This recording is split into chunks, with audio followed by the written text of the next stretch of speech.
Hello students, मैं सुनील कुमार राजकीय national महाविद्यालय सिरसा के हिंदी डिपार्टमेंट से।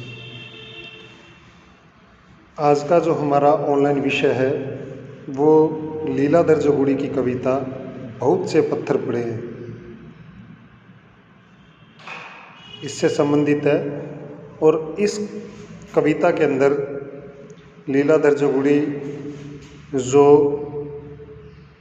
पत्थरों के माध्यम से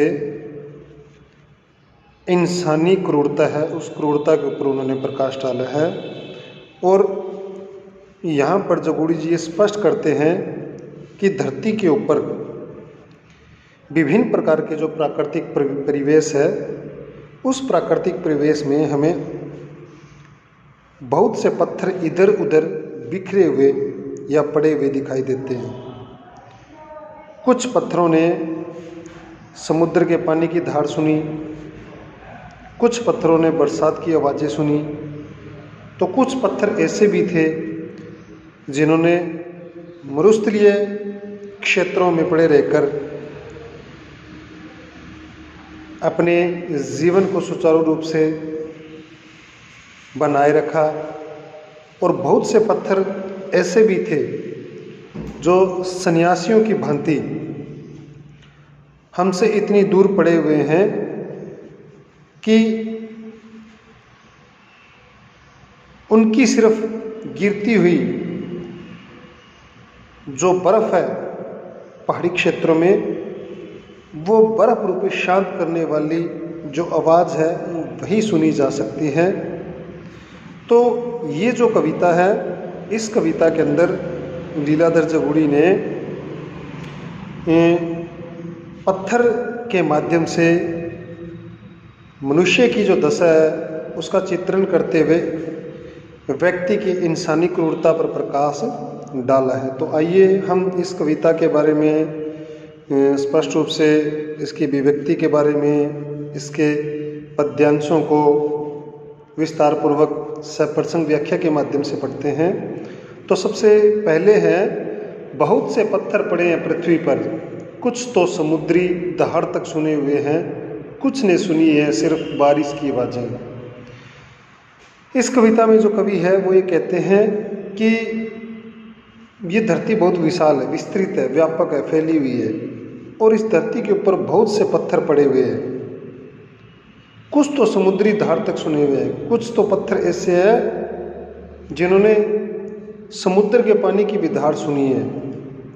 और कुछ ने सुनी है सिर्फ बारिश की आवाज़ें। और कुछ पत्थर ऐसे भी है जिन्होंने बरसात के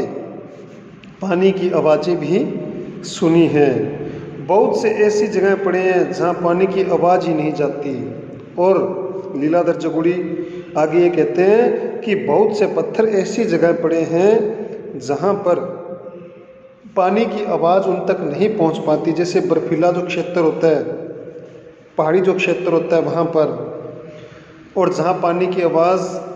भी नहीं पहुँच पाती। और वो क्या है, तपस्वियों की तरह हमसे बहुत दूर ऐसे भी पत्थर है। कह रही हैं कि कुछ पत्थर ऐसे भी हैं जो बिल्कुल तपस्वियों की तरह ध्यान लगाए हुए एकाग्रचित मन से बड़ी शालीनता के साथ, शांति में भाव के साथ वो पत्थर आराम से पड़े हुए हैं, जिन्होंने सिर्फ गिरती बर्फ़ की गुम होती हुई आवाज़ सुनी है। और उन पत्थरों ने केवल गिरती हुई बर्फ़ जो बिल्कुल शांति के साथ गिर रही है, जो अपने आप में आवाज़ नहीं कर रही है, उस गुम होती हुई बर्फ़ की ही आवाज़ सुनी है। हमारे चारों ओर बिखरी है नुकीली ठोकरें, जिन्होंने न पानी की आवाज़ें सुनी है न बर्फ़ की खून की आवाज़ों के अलावा। अब कवि कह रहे हैं कि हमारे चारों ओर इसी प्रकार की नुकीली ठोकरें बिखरी हुई है, यानी कि पत्थरों के माध्यम से वो ये कह रहे हैं कि पत्थरों के माध्यम से ऐसी कुछ एक नुकीली जो ठोकरें हैं जो हमारे चारों ओर बिखरी पड़ी है, जिन्होंने न पानी की आवाज़ें सुनी न बर्फ़ की। और उन नुकीली ठोकरों ने क्या है, न तो पानी की आवाज़ सुनी और न ही बर्फ़ रूपी शांति की आवाज़ सुनी। उन्होंने केवल और केवल किसकी आवाज़ सुनी, खून की आवाज़ों के अलावा और उन्हें कुछ भी सुनाई नहीं दे रहा था। कवि के कहने का मतलब है कि उन्हें न तो वो पानी रूपी आवाज़ सुनाई दे रही थी जिसमें शालीनता थी, और न ही वो बर्फ़ जो बिल्कुल शांति के साथ धरती के ऊपर या पत्थरों के ऊपर गिर रही थी, उन लोगों ने उस आवाज़ को बिल्कुल भी नहीं सुना। उन्होंने सुना तो केवल और केवल मनुष्य की खून की आवाज़ को ही सुना, यानी कि वो व्यक्ति क्रूर थे, निर्दयी थे।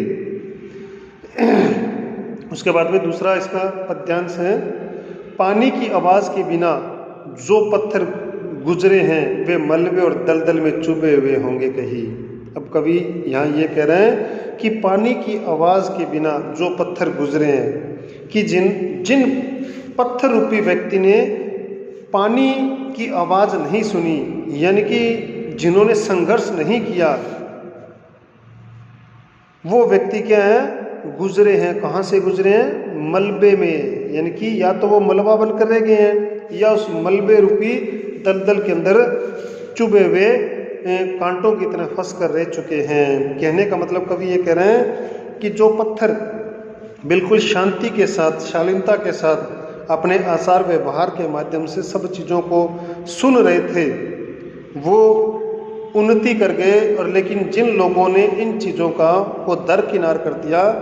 वो क्या है, या तो मलबे के रूप में तब्दील हो गए, यानी कि पत्थर रूपी व्यक्ति, और या फिर वो क्या है, उस निर्दयता या बुरे कर्म रूपी दलदल के अंदर निरंतर फंसते चले गए थे। जिन पत्थरों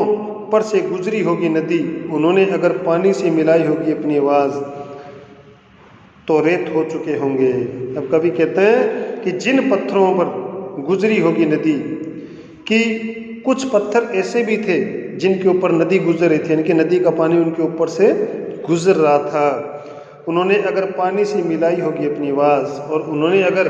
पानी से अपनी आवाज़ मिलाने की कोशिश की, यानी कि वो पत्थर जो अपने आप में शातिर बनने की कोशिश कर रहे थे, पत्थर रूपी व्यक्ति शातिर बनने की कोशिश कर रहे थे, वो क्या है, उस पानी रूपी आम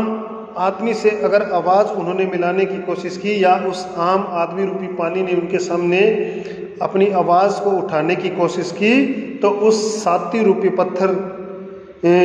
के रूप में जो व्यक्तित्व था उसका, उसने क्या कर दिया, उसे रेत बना दिया, यानी कि उसे मिट्टी में मिला दिया, उसकी आवाज़ को दबा दिया। इसलिए कभी कह रहे हैं तो रेत हो चुके होंगे वो, कि वो सारे के सारे क्या हो गए, रेत के समान हो गए। और कछारों में बगुलों संग बगुले बनकर उड़ रहे होंगे, और कछारों के अंदर, यानी कि नदी के जो तट की जो ज़मीन होती है, नदी के पास के जो तट की ज़मीन होती है, जगह होती है, कि वहाँ पर वो भी अन्य बुगलों के समान बगुले बनकर उड़ रहे होंगे, यानी कि वो भी उनमें ही उन्हीं की तरह मिलने की कोशिश कर रहे होंगे। अगर वे नदी मार्गों से अलग छिटके पड़े हैं, वर्षा की झाड़ियों से भी छूट गई। अब कवि ये कह रहे हैं कि अगर वो नदी रूपी मार्ग से अलग कहीं छिटक कर टूट कर पड़े हुए हैं, वर्षा की जो झाड़ियाँ हैं उन झाड़ियों से भी वो अछूते हैं, यानी कि दूर हो चुके हैं वो, तो पानी के स्पर्श और उसकी आवाज़ों के लिए तड़फ रहे होंगे। तो वो भी ये चाह रहे होंगे कि हम उस पानी के समीप होते तो कम से कम पानी रूपी उस आम आदमी को स्पर्श करते, तो उसकी जो आवाज़ है वो आवाज़ क्या है, उस निर्दयी पत्थर रूपी व्यक्ति के पास पहुंचती, तो हम भी उसके सामने अपना विद्रोह रूपी जो आंदोलन है वो उसके सामने उजागर कर देते, और इसी तड़प में हम अपना जो जीवन है वह व्यतीत कर रहे हैं अपने स्थिर आकार में, और अपने स्थिर जो स्थायी हमारा आकार है उस आकार में हम आराम से बैठे हुए हैं। तो इस तरह से ये जो कविता है, इस कविता के 2 पद्यांश है, ये दोनों पद्यांश मैंने आपको करवा दिया है,